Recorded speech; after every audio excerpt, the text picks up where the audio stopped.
On here with an interview. Dan Spitz, how's it going with you and all the projects you're doing these days? It's going pretty good. I'm kind of wearing many hats, and it feels good. Red Lamb is finally launched, and my first band outside of Anthrax, and it's not just a normal band as most people are starting to find out. It's a band with a permanent cause, and everyone in metal kind of much knows that my wife Candy and I have identical mirror image twins who are autistic. So we kind of set a goal to bring awareness to the world through music of the epidemic that we're in, and why everybody knows what this word is, and why it's almost on every street or in every town around the globe now, when it never used to be. Mm-hmm. And we're not here to suck people's money. We're just here to shed a light through music that something's wrong. There's other people who have done it in film and big stars in sports and other areas, to bring awareness, and no one has done it in music. And I guess it was my calling, because I'm not just doing it; I live it every day with my children. So everyone gets to see a piece of the Spitz household finally, which they never did.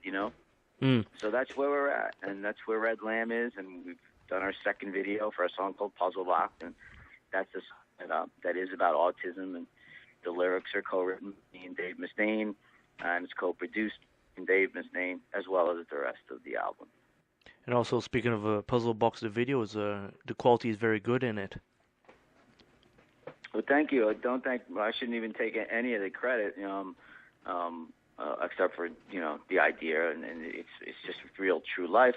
Our singer Donnie and my partner in all of this, he's a video producer. That's what he does. That's what his passion besides music is, and he makes many videos, but more for pop music and other areas. And it's just a blessing to have him, because not just blessed for me, but for what we're going to have in the future once the band is rolling live. He's got he's the mobile video dude. So there's going to be YouTube crazy for Red Lamb and for me, and whatever me and Donnie continue to do. It's great for everyone. You finally you're going to get that. You're just going to be. It's going to be crazy viral. It's going to be killer. And that's good, because now you guys get, all your films, from the concerts and all that done, really close into the band. See what goes out quickly. He's a singer, so as singers, it's not like lead guitar players where we're always practicing and playing and, wearing so many different hats, because, I drive the business and all that kind of stuff. But, he's the singer, so the second we're done with either stuff before the show or stuff that's, filming of the live shows, or even stuff that fans might give us, he'll be on the bus with it, editing it, and bam, it's going to be on YouTube, and it's just going to be killer. It's going to be a great ride, man, and I'm just glad to be back and fortunate enough to be healthy enough to come back for round two. And as everyone knows, it's not easy to start something from scratch. It was me and Scott in the beginning of Anthrax pounding down doors, and it's kind of the same thing for me, because I took a long break, and it's just not easy. So I'm very grateful for each and every one of you who are listening now and like the new music or like it 50% and still want to come to the shows where, as we all know, where it really, where we rip. Yeah. Where it's there you go, I'm there again, and and we'll squeeze in some Anthrax songs, and it's going to be sick. It's going to be insane sick. And now the difference of today and back in the Anthrax days of the start is you got the internet. How do you think that's going to work for Red Lamb? Well, I'm one of those people who are always trying to be a step ahead, and I'm not stuck in old school ways of doing things. I'm the opposite, and that's how we as Anthrax, business wise, did what we did, and and just kept charging forward. When everyone tells you no, and which they do over and over and over again, it'll tell you, oh, you can't have a song that's hip hop mixed with heavy metal. Like we like the song, it's done, but we're not putting that in the record stores. That's what you would get from a record label, and we'd be like, okay, bye, hang up the phone, and then we'd like go searching in our record contracts through our attorneys, going, can they do that? Because we're putting this out, even if it's illegal. We don't take no for an answer when we believe in something that is a part of us, because we're just fans of the music that we create. Meaning when I was, doing the Anthrax, breaking down barrier kind of things. We just go with what a fan would feel and like. That's all we are. We just happen to play. I go see bands and I freaking freak out. I'm not just like a guy who has a guitar and I'm gonna play and I want to, I don't know, buy a mansion or something. It's the complete opposite. My genome is playing metal, and when someone says no, it just makes me want to do it even more. So it's the same thing with Red Lamb. Starting over, except utilizing the internet. Everyone gets to talk to me directly. Everyone, it's instantaneous. Nobody can print things about me anymore that are completely fake, or interviews that I never even did or sat with the guy ends up in magazines like the old days, and that can't exist anymore. And I think it's fantastic. It's incredible. So Dan, you're saying that in the past there's been fake interviews done and people would actually do such a thing? That's interesting. Well, welcome to the old generation, huh? Wow. Yeah, well, I mean, if you were from that era, you knew that certain people didn't say certain things, But then you'd have to call up and yell at the, it wasn't me, it was my editor or whatever it was. But, we leave the past behind and we charge forward, and that's what we have today. And I think it's just incredible that, I can do something. I don't have to wait 3 months for somebody else somewhere else to mess it up and finally get it out. It's like when I decide to do it and I think it's done, it's up on the internet and it's out. And that's the way we launched Red Lamb. It wasn't like the old coming soon, there's going to be a single, it's Dave Mustaine and Dan Spitz, the first time two guys in the Big Four together, and blah, blah, blah. And it was like, okay, dude, we're done with the album, but let's put it up. It's the same as the beginning days of Anthrax. We know it's just about going out and playing live. Like, here's your music, and everybody will find it eventually, but you're not going to find it until, Spitz stands on the stage and I plug my guitar in again, and it's me, because it's just only one of me. Mm-hmm. And I only do it because I love it, and, that's really what it's all about, is live. One thing I find interesting too, which is great, on redlambofficial.com, you can hear the album, the whole album on it, on the website. Yeah, the whole album is streaming. All the lyrics that me and Dave wrote, they're up there as well, so you can all read them.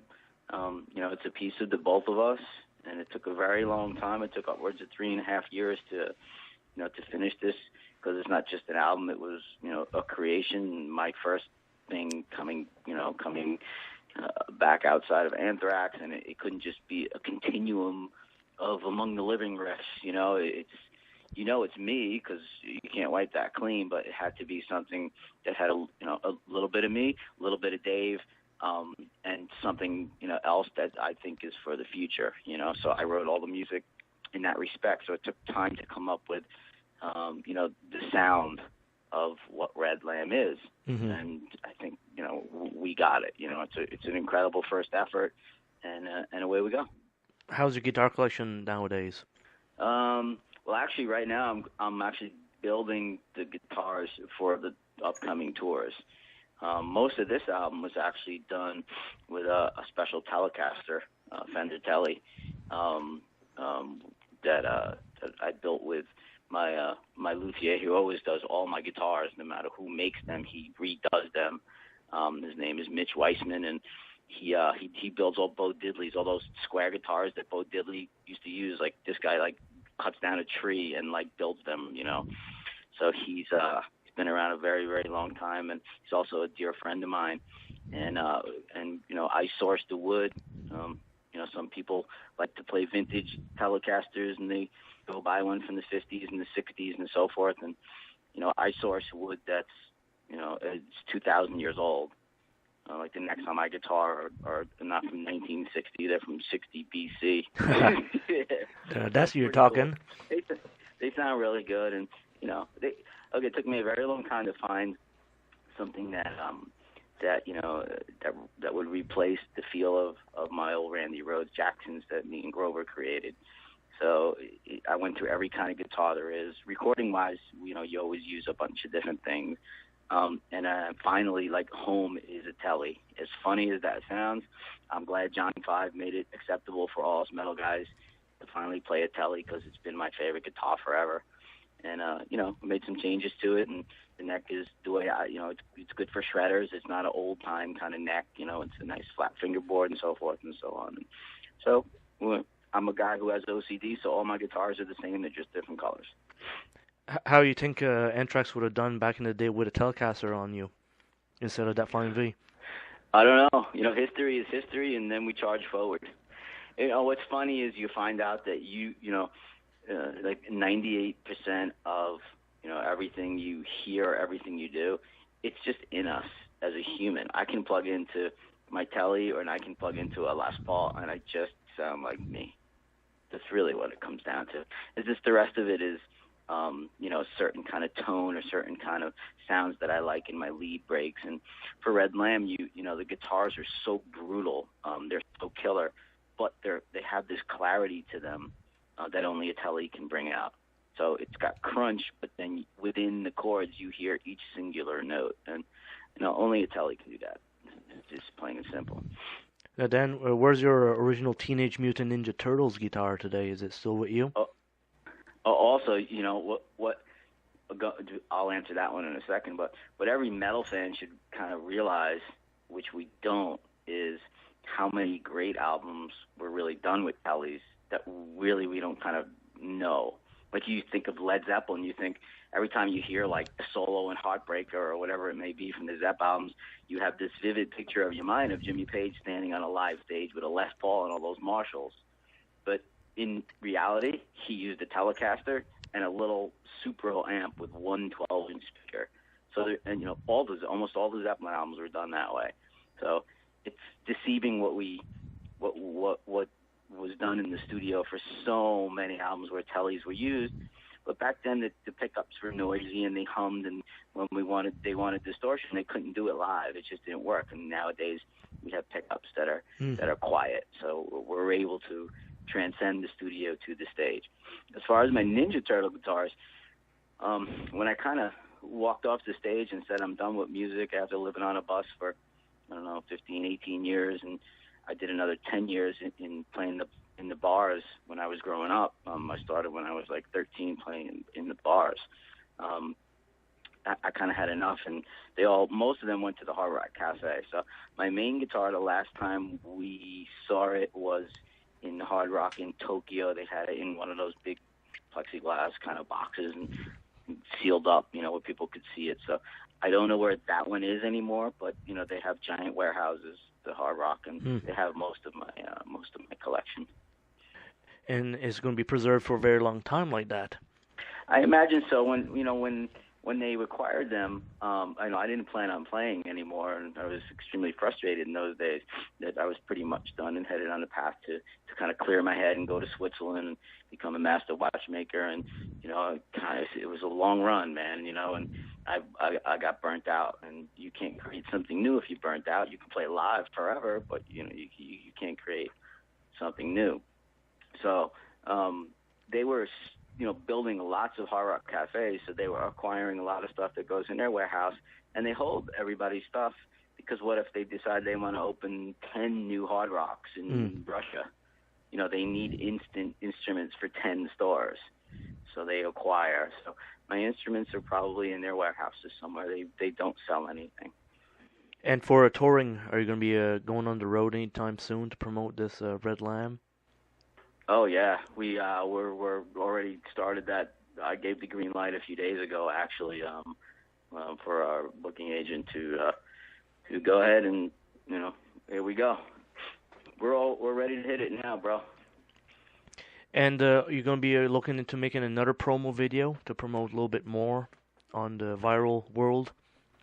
There'll be more interviews, probably not just with the band, of course, but with me and my wife, about what Red Lamb really is and so forth.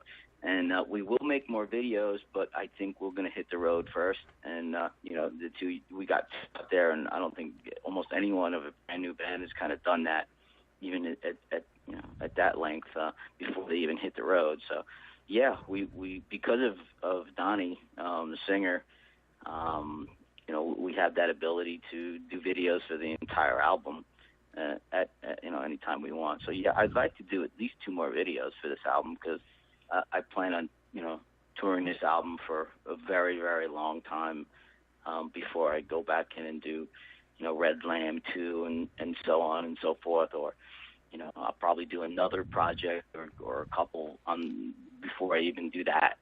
So we're just getting started. Excellent stuff. Well, Dan Spitz, I appreciate you taking the time and promoting this awesome product, Red Lamb. Great stuff. Greatly appreciate everything, all the fans, and I just can't wait to get out there and start playing live and see everybody again and feel like I'm home, and for everyone else to feel like they're home watching me and the rest of the band play. Well, keep up the great work, and we'll be following you. You got it. All right. You have a good one. You too, brother. For everything, I appreciate it. Ciao.